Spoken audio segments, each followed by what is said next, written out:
नमस्कार, वंदे मातरम। दोस्तों, स्वागत है आप सबका सैनिक पाठशाला में। आज के इस वीडियो में 8वें पे कमीशन से जुड़ी हुई दो बड़ी जानकारियां लेके आया हूं। दोस्तों, बेहद अहम जानकारियां हैं। भारत सरकार ने भारत सरकार का खर्चा और इनकम को लेकर के टोटल लेखा जोखा बनाने का एक कमीशन बनाया था, एक कमेटी बनाई थी, जिस कमेटी ने अपना रिपोर्ट सबमिट कर दिया है। जी हां दोस्तों, 2026-27 से लेकर 2030-31 तक कितना आमदनी होने वाला है, कितना खर्चा होने वाला है, किस किस हेड में कितना खर्चा होने वाला है, पूरा प्रारूप तय करके भारत सरकार के पास रिपोर्ट उस कमेटी ने सबमिट कर दिया है, जो आने वाले समय में 8वां पे कमीशन का पूरा बजट निर्धारण करने वाला है। जी हां दोस्तों, ये अहम रिपोर्ट है, इसके बारे में आगे जानेंगे। इसके साथ ही साथ आप सबको पता है, नेशनल काउंसिल स्टाफ साइट की मीटिंग 15 नवंबर 2025 को थी। अब इस मीटिंग का पूरा डिटेल सामने आया है। टोटल 40 टर्म्स ऑफ रेफरेंसेस के पॉइंट्स तय किए गए हैं दोस्तों, और विभिन्न संस्थाओं के रिप्रेजेंटेटिव पे कमीशन के साथ नेगोशिएट करने के लिए नाम मांगे गए हैं, उनका ब्यौरा मांगा गया है। ये अहम है दोस्तों, क्योंकि आने वाले समय में इन्हीं मेंबर्स द्वारा, इन्हीं कमिटियों द्वारा बातचीत विचार विमर्श करने के बाद ही हमारे मुद्दे तय होंगे। किस तरीके से पेमेंट पेंशन में बढ़ोतरी करानी है, उसके बारे में जानकारी आएगी। और जो 40 पॉइंट्स हैं टर्म्स ऑफ रेफरेंसेस के, उसको भी आगे आपको लेटर दिखा के जानकारी दूंगा दोस्तों। तो चलिए इन्हीं दो अहम और महत्वपूर्ण 8वें पे कमीशन से जुड़े हुए पॉइंट्स की ओर आगे बढ़ेंगे। लेकिन आगे बढ़ने से पहले हमेशा की तरह मेरा आप सबसे आग्रह है दोस्तों, अगर सैनिक पाठशाला चैनल का वीडियो आप पहली बार देख रहे हैं या अभी तक चैनल को सब्सक्राइब नहीं किया है, तो चैनल के साथ जुड़े रहने के लिए, इसका हिस्सा बने रहने के लिए, और आने वाले समय में 8वें पे कमीशन से जुड़ी हुई हर छोटी बड़ी जानकारी सटीक रूप से पाते रहने के लिए चैनल को सब्सक्राइब जरूर करें। क्योंकि सामने के आंकड़े देखिए, अभी भी बहुत सारे ऐसे व्यूअर्स हैं जो चैनल के वीडियोस तो देखते हैं लेकिन चैनल को नहीं सब्सक्राइब किया हुआ है। तो उनके लिए यह आग्रह है कि पहले फटाफट से चैनल सब्सक्राइब करें, उसके आगे वीडियोस देखना कंटिन्यू रखें। चलिए अब आगे बढ़ते हैं दोस्तों। सबसे पहले मैं आपको बता दूं, 8 सीपीसी का टीओआर का पूरा खाका तैयार मीटिंग में तय किया गया। जी हां दोस्तों, सभी संस्थाओं के रहेंगे 1 से लेके 3 प्रतिनिधियों का भी नाम मांगा गया है दोस्तों। जी हां, उसके आगे अहम मुद्दे भी तैयार। जी हां, 40 पॉइंट्स टर्म्स ऑफ रेफरेंसेस के तैयार हुए हैं। जी हां, उनमें से क्या क्या अहम रहने वाले हैं? फिटमेंट फैक्टर मैक्सिमम हो, यानी कि 2.86 के पास हो। आगे फैमिली यूनिट 3.6 हो। नेक्स्ट डीए बढ़ोतरी 125% तक जाए, यानी कि 8वां पे कमीशन के बाद जब डीए बढ़ने लगेगा तो क्या क्या ऐसी चीजें हैं, क्या क्या ऐसे वस्तुएं हैं जिनको ध्यान में रखने से 7वें और 8वें के बीच में जो कम बढ़ोतरी हुई ऐसा ना हो, उसको भी कहीं ना कहीं ध्यान में रखते हुए पॉइंट्स लिए गए हैं। एमएससीपी में सुधार हो, अलाउंसेस में वृद्धि हो, एफएमए 1000 से 3000 हो, एफएमए में भी बढ़ोतरी की जाए, बोनस में बढ़ोतरी हो और पेंशन में भी बढ़ोतरी हो। इस तरीके के पॉइंट दोस्तों रखे गए हैं जो 40 पॉइंट्स के अंदर। चलिए जो लेटर जारी किया गया उस लेटर को देखकर बारीकी से समझते हैं। दोस्तों, नेशनल काउंसिल स्टाफ साइट की 15 नवंबर 2025 का मीटिंग का मिनट्स ऑफ मीटिंग सामने आया है, जिसमें बेहद अहम जानकारियां सामने आई है दोस्तों। 8वें पे कमीशन के टर्म्स ऑफ रेफरेंसेस के 40 पॉइंट्स सामने आए हैं दोस्तों। इसके साथ ही साथ आने वाले दिनों में 8वें पे कमीशन में कौन से संस्था से कितने मेंबर रिप्रेजेंटेटिव रहेंगे, उसकी भी जानकारी सामने आई है दोस्तों। तय समय के मुताबिक 15 नवंबर 2025 को मीटिंग हुई है, और उस मीटिंग में कौन कौन उपस्थित थे उसका यहाँ पर ब्यौरा आप देख पा रहे हैं। इसके अलावा भी सबसे पहले तो जो 8वें पे कमीशन का टर्म्स ऑफ रेफरेंसेस निकला है, उसमें भारत सरकार ने जो पुराने पेंशनर्स के लिए जो शब्दावली का इस्तेमाल किया है, unfunded cost of non contributory pension scheme, इसका विरोध किया गया। इसको अमेंडमेंट करने के लिए गुजारिश की गई। उसके आगे टर्म्स ऑफ रेफरेंसेस के 40 पॉइंट्स के बारे में यहां जानकारी दी गई है। जैसे आप देख पा रहे हैं 2 नंबर पैराग्राफ में, all the constituent organisations will be requested to forward their views and inputs with regard to the following topics for preparation of the memorandum to be submitted to the 8 CPC by staff side of National Council. यानी कि staff side की तरफ से अब 8वें पे commission के लिए जो पॉइंट्स रखे गए हैं उनको लेकर के बाकी संस्थाओं से भी अपने विचार मांगे गए हैं। बेहद अहम है दोस्तों, कुल मिला के 40 पॉइंट है। आप समझिए, सबसे पहला पॉइंट आप देख पा रहे हैं, fixation of minimum wage with full justification like calories required for adult, number of family units, additional food, non-food and clothing items to be included, prices of the ingredients of all food items by collecting the retail price from government grocery stores, state government cooperative consumer stores, etc. Additional percentage to be added for festival, social obligations, etc. and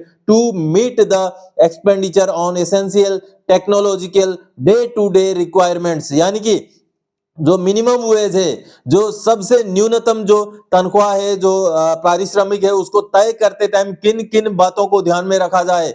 एक प्रौढ़ जो एक वयस्क इंसान होता है उसको खाने में कितना न्यूट्रिएंट चाहिए, ये सारा चीजें, और फैमिली यूनिट का भी कितना, फैमिली यूनिट 3.6 लिया जाए, ये पहले ही मांग दी गई है। तो उन सब चीजों को विचार विमर्श करते हुए मिनिमम वेज तय किया जाए, जो आने वाले समय में दोस्तों कहीं ना कहीं डीएडीआर की बढ़ोतरी का जो फॉर्मूला है उसके ऊपर भी असर डालेगा, क्योंकि 7वें से 8वें कमीशन के बीच में, पे कमीशन के बीच में डीएडीआर खास बढ़ोतरी नहीं हुआ, लेकिन 8वें पे कमीशन में ये जो चीजें हैं इनका अगर सही सही आकलन किया जाए तो आने वाले समय में डीएडीआर की बढ़ोतरी भी अच्छी खासी हो, उस बात को भी मद्देनजर रखते हुए ये अहम पॉइंट हो सकता है। दूसरा point, the fitment factor for the existing employees, यानी कि जो सर्विस में है उनके लिए फिटमेंट फैक्टर तय करने का भी मुद्दा है।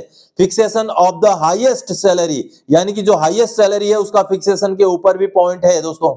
उसके आगे चौथा पॉइंट है प्रपोज्ड पे स्ट्रक्चर एंड एनुअल इंक्रीमेंट, यानी कि जो पे स्ट्रक्चर बनाया जाएगा और एनुअल इंक्रीमेंट का जो मुद्दा है उसको लेकर भी पॉइंट दिया गया है। फिक्सेशन ऑफ पे ऑन प्रमोशन एंड एमएससीपी, यानी कि प्रमोशन और एमएससीपी हो जाने के बाद, लग जाने के बाद जो अगला पे फिक्सेशन का तरीका है उसके ऊपर भी पॉइंट है दोस्तों।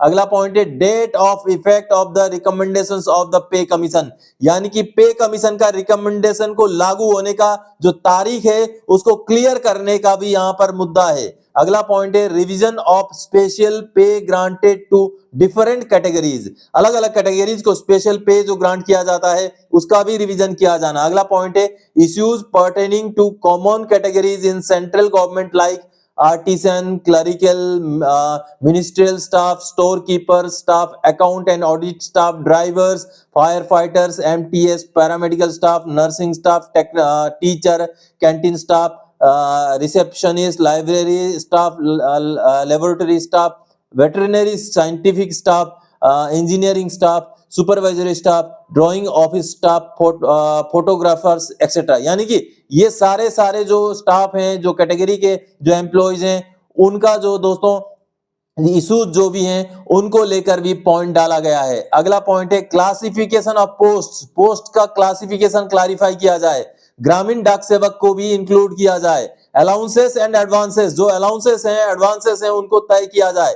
ट्रांसपोर्ट अलाउंस, ये महत्वपूर्ण है, ट्रांसपोर्ट अलाउंस को रिवीजन करने का मुद्दा होगा। डेपुटेशन ड्यूटी अलाउंस होता है, travelling allowance and TA on transfer, children education allowance, जी हाँ, चिल्ड्रन एजुकेशन अलाउंस का बढ़ोतरी, उसमें रिवीजन का भी मुद्दा है।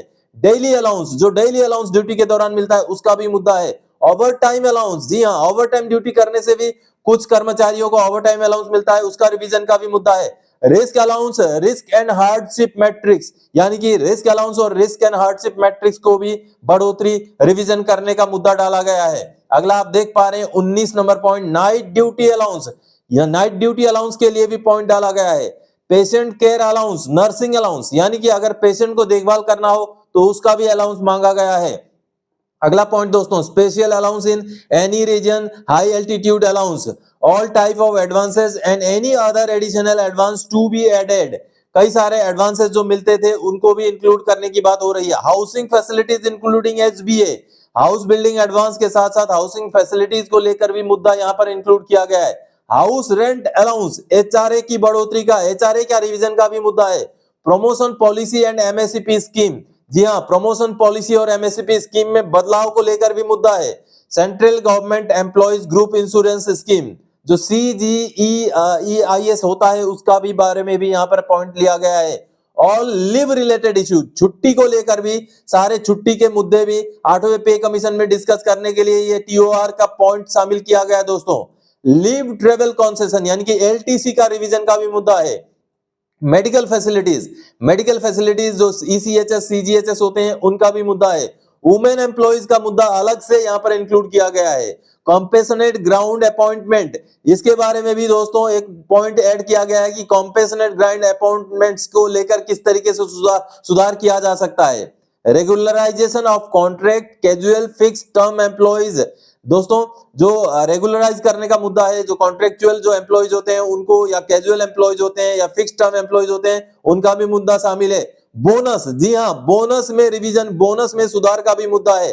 Parity between central secretariat and field offices, यानी कि जो सेक्रेटेरिएट में जो भी काम का जो माहौल रहता है, या बाकी जो फील्ड में ऑफिसेस होते हैं उनमें जो माहौल रहता है, उसमें कहीं ना कहीं सामंजस्य करने की, एकता समानता लाने की भी यहाँ पर बात की गई है। ट्रांसफर पॉलिसी में बदलाव के जो है दोस्तों पॉइंट भी शामिल किया गया है। लिटिगेशन ऑन सर्विस मैटर्स, कई सारे कानूनी केस हो जाते हैं तो उनको लेकर भी पॉइंट शामिल किया गया है। Restoration of old pension scheme, पुराना पेंशन स्कीम को रिस्टोर करने का मुद्दा है। और अहम मुद्दा है revision of pension for all 1 जनवरी 2026 के प्री, जितने भी 1 जनवरी 2026 से पहले जो रिटायर हुए हैं उनका मुद्दा है।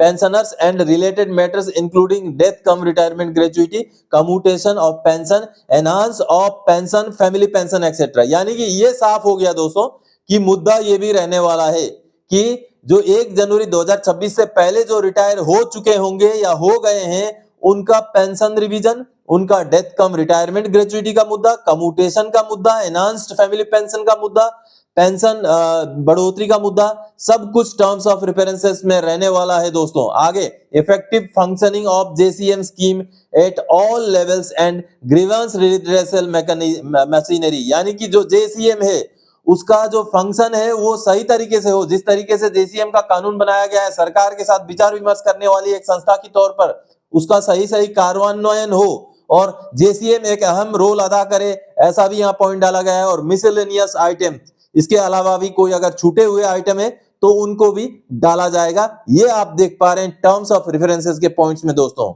अगला आपको मैं दिखाऊंगा, देखिए और भी कुछ पॉइंट्स हैं। अब ऑर्गेनाइजेशन की तरफ से रिप्रेजेंटेटिव को इंक्लूड करने का भी मुद्दा है। यहाँ पर आप देख पा रहे हैं सारे ऑर्गेनाइजेशन से जो है रिप्रेजेंटेटिव जो है 8वें पे कमीशन के लिए जो है इंक्लूड किए जाए, ये यहाँ पर मांग किया गया है। ये देखिए सभी ऑर्गेनाइजेशंस को कुछ कोटा दिए गए हैं, जैसे ऑल इंडिया रेलवेमैन फेडरेशन को 3 रिप्रेजेंटेटिव, ANFIR को 3 representatives, all India defence employees federation को 2 रिप्रेजेंटेटिव्स। इसी तरीके से बाकी जो भी संस्थाएं हैं यहाँ पर, उन संस्थाओं से 2-2, 3-3 रिप्रेजेंटेटिव्स भी मांगे गए हैं।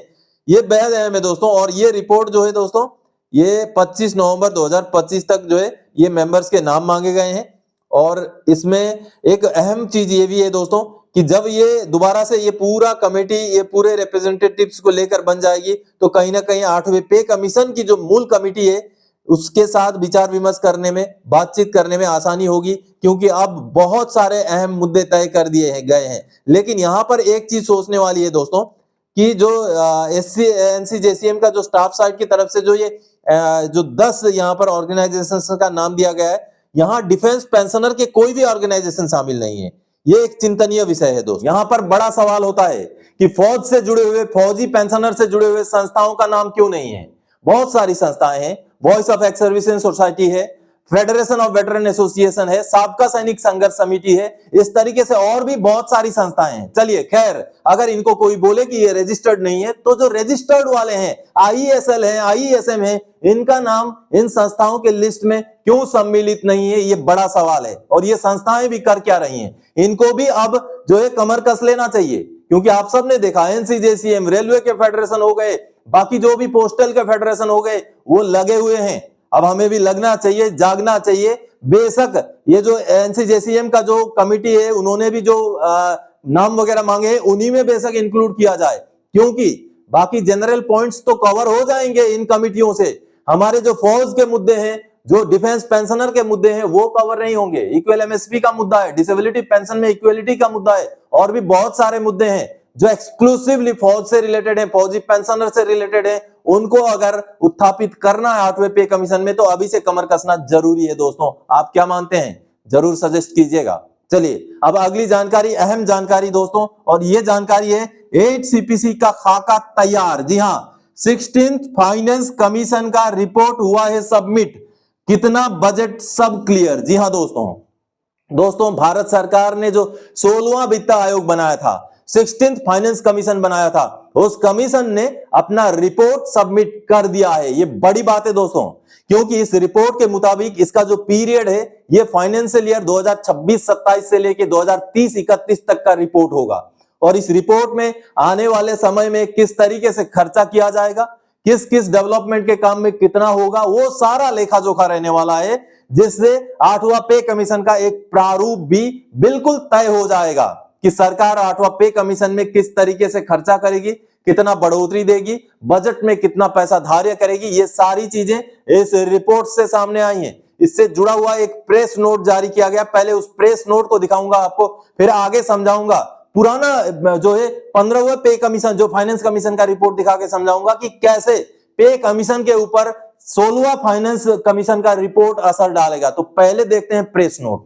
दोस्तों ये सामने आप वित्त मंत्रालय का प्रेस रिलीज आप देख पा रहे हैं, जिसमें आप देख पा रहे हैं कि 16th फाइनेंस कमीशन ने जो है रिपोर्ट अपनी सबमिट कर दी है, जो कि 2026-27 का फाइनेंशियल ईयर से लेके 2030-31 का फाइनेंशियल ईयर तक का पूरा वित्त का, यानी कि पूरा फाइनेंस का लेखा जोखा है ये रिपोर्ट दोस्तों।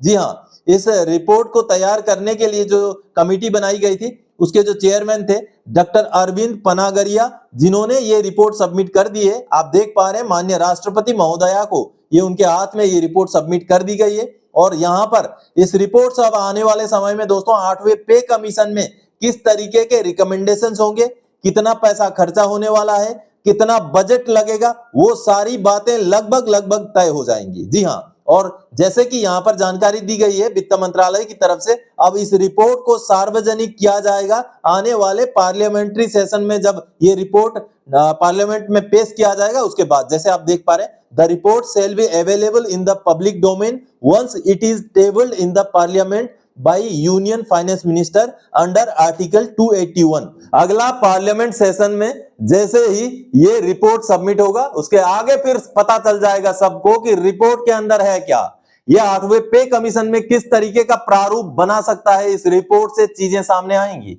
अब मैं बता दूं कि इन रिपोर्टों का क्या महत्व होता है, किस तरीके से। मैं आपको 15वां फाइनेंस कमीशन का रिपोर्ट दिखा के समझाऊंगा कि पे कमीशन का जो भी असर है, उसका जो खर्चे का जो डिफरेंस है, वो कैसे उसमें आ जाता है। इसीलिए 16वां फाइनेंस कमीशन का रिपोर्ट भी आने वाले समय में 8वां पे कमीशन तय करने में एक अहम भूमिका निभाने वाला है दोस्तों। तो चलिए 15वें फाइनेंस कमीशन में किस तरीके से पे एंड अलाउंसेस से जुड़े हुए खर्चों में बढ़ोतरी का पूरा डिटेल्स सामने आया था, उसको देखते हैं। दोस्तों ये जो फाइनेंस कमीशन का रिपोर्ट आप देख पा रहे हैं, जो कि 2021 से 2026 तक का था, यानी कि ये 15वें फाइनेंस कमीशन का रिपोर्ट था। आप देख पा रहे हैं अक्टूबर 2020 का रिपोर्ट है। और इसमें मैं दिखाना चाहूंगा कि किस तरीके से पे कमीशन का खाका भी रहता है, जिस वजह से हम बोल सकते हैं कि अब जो 16वां पे कमीशन का, जो फाइनेंस कमीशन का जो रिपोर्ट सबमिट किया गया है, ये अहम होने वाला है दोस्तों आगे आने वाले पे कमीशन का बजट के संदर्भ में। आपको मैं दिखाना चाहूंगा, ये देखिए 15th फाइनेंस कमीशन का ये रिपोर्ट है। इस रिपोर्ट में अगर हम देखेंगे तो जो पे कमीशन से रिलेटेड जो चीजें हैं, वो भी आपको यहाँ पर ये 75वें नंबर पेज में देखने को मिलेगा। ये देखिए पे एंड अलाउंसेस एंड पेंशन, यानी कि पे एंड अलाउंसेस और पेंशन को लेकर के किस तरीके से खर्चा कैसे हुआ है, आगे आने वाले दिनों में किस तरीके से उसके लिए बजट तय किया जाना है, वो सारा 15वें पे कमीशन का रिपोर्ट में था। तो आगे अब जैसे ही 16वें पे कमीशन का रिपोर्ट सबमिट हो गया, अब आने वाले समय में पे कमीशन यानी कि 8वां पे कमीशन का भी एक प्रारूप, एक खाका उससे मिल जाएगा दोस्तों, कि बजट में लगभग कितने की जो है जरूरत पड़ेगी, वो सारा खाका मिल जाएगा। अब आप देख पा रहे हैं ये 2021 से 2026 तक का जो 15वां जो फाइनेंस कमीशन का रिपोर्ट में से कुछ अंश आपको दिखा रहा हूं, जो कि पे एंड अलाउंसेस और पेंशन से जुड़ा हुआ है। और उस समय में जैसे देखिए आप 2011-12 और 2018-19 को कंपेयर किया गया है कि पहले जो एम्प्लॉइज का पे एंड अलाउंसेस के लिए जो 95,984 करोड़ रुपए लगता था, जो 2.11 लाख करोड़ हो गया ये पे कमीशन लागू हो जाने के बाद। आप यहाँ पर देख पा रहे हैं ये 2011-12 में 95,984 करोड़ और 2018-19 में जिसकी लागत हो गई बढ़ के 2.11 लाख करोड़, यानी कि जो बजट है यहां से निकल रहा है। 7वें पे कमीशन का बजट है ये, क्योंकि 15वां ये फाइनेंस कमीशन का रिपोर्ट है। तो इसी तरीके से अब 16वां फाइनेंस कमीशन का रिपोर्ट आ गया दोस्तों। अब इस रिपोर्ट के दोस्तों जाहिर हो जाने के बाद, सामने आ जाने के बाद 8वां पे कमीशन का लगभग एक खाका कि किस तरीके की बढ़ोतरी मिलने के चांसेस हैं वो सामने आ जाएंगे दोस्तों। तो इस तरीके से अब ये जो 16वां फाइनेंस कमीशन है, वित्त आयोग है, उसका रिपोर्ट सबमिट हो गया है। जैसे ही ये रिपोर्ट अगला पार्लियामेंट सेशन के बाद सार्वजनिक होगा, हमें 8वां पे कमीशन का एक पूरा एक प्रारूप हमें मिल जाएगा दोस्तों, जो कि अहम होगा। 8वां पे कमीशन का उसका जो रिपोर्ट है, 8वां पे कमीशन का जो रिपोर्ट है, उसके आने से पहले ही 16वें फाइनेंस कमीशन का रिपोर्ट आएगा, जो अहम रहने वाला है पे कमीशन के नजरिए से। तो दोस्तों, आज के इस वीडियो में इन्हीं जानकारियों के साथ आया था। आगे और कोई जानकारीदायक आपसे सरोकार रखने वाला विषय लेके मैं फिर से हाजिर हो जाऊंगा। तब तक के लिए जय हिंद दोस्तों।